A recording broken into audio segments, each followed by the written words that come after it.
Shrimp gets big hype in the Lowcountry, but don't forget its crustacean cousin, the beloved local blue crab. Joining us is a local celebrity seen in the pages of Southern Living, People Magazine, and Forbes. It's Tia Clark, founder, owner, host of Casual Crabbing with Tia. So great to have you here with us. Thank you. So we've been talking a little bit before we got started here, and you said that crabbing essentially changed your life. Absolutely. I want to hear the whole story. How did you get started?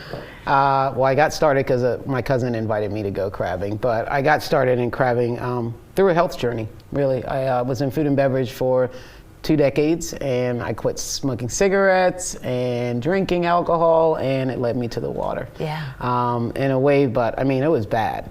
I broke out in hives from my head to my feet. My limbs were swelling, like total body inflammation. Wow. I would go to the hospital and they would give me steroids.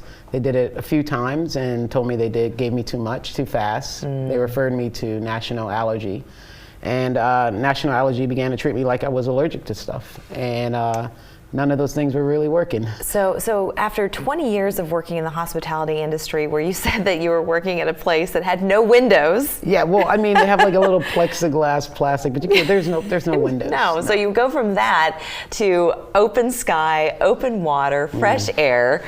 So was it a shock to the system at all, in a good way, I guess? It was a shock to the system in a way that it was like I was feeling something that I did not want to stop. Yeah. You know, when I first found crabbing, I wanted to go all the time. So much so that like I thought that crabbing almost had just got invented. It was almost annoying, you know? Yeah, like right. I'm calling everybody. As soon as you found it, yeah, it was just invented, right? Well, I was so excited about it. I was calling everybody and I'm like, come crabbing, like just my family and friends. I was like, come let me show you this thing that I found. And what I was faced with was, it's too hot. I did that when I was younger. They were like, I'm not doing that, you know? Right.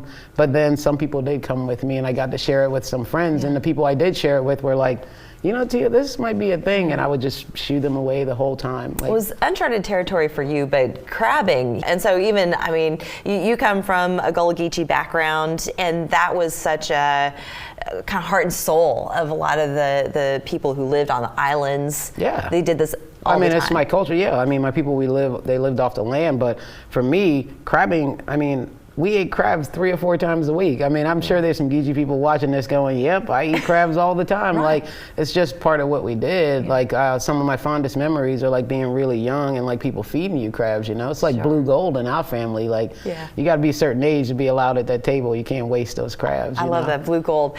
And so you decided to make this your livelihood. So did you have good luck when you first went crabbing? Was this something that you just kind of caught on right away and took to it? I did have some luck, but I wouldn't say that I decided to make this a thing. A close friend of mine took a picture that I posted because I would go crabbing all the time, and he would take my picture from social media, and he started the Facebook page, Casual Crabbing with Tia. I didn't even start that page, he did. Wow. And people started messaging me through that, asking to come out.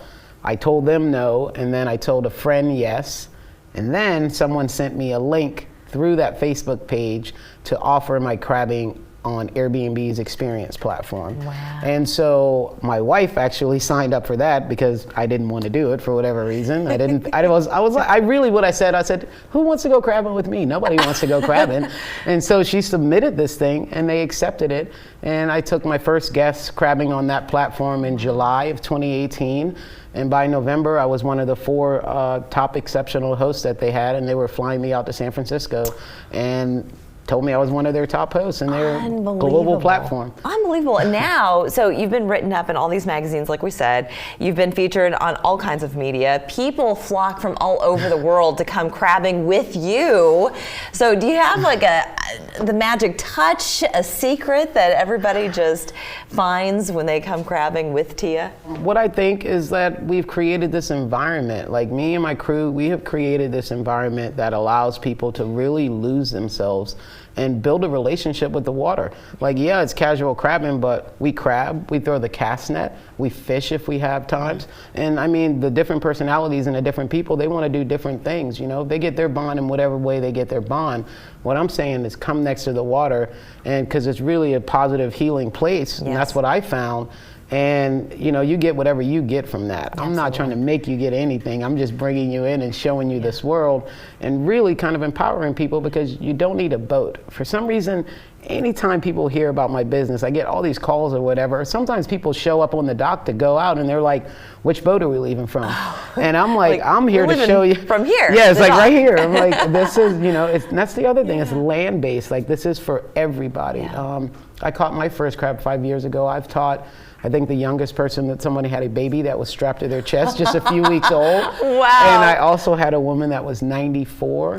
I've it. had a gentleman that was in the wheelchair. Like, I've taken groups of kids. I mean, you touch a lot of lives. And you're going to be touching even more lives, because you're going to be heading to Seattle to talk in a climate conference. So, I mean, people are hearing about Tia. So I'm so glad that you took the time and came here. But when we come back after the break, we met up with a couple of folks from New Jersey who came for their 4th time to go crabbing with Tia's crew. Thank you so much, Tia, for joining us. Really appreciate it. Thanks.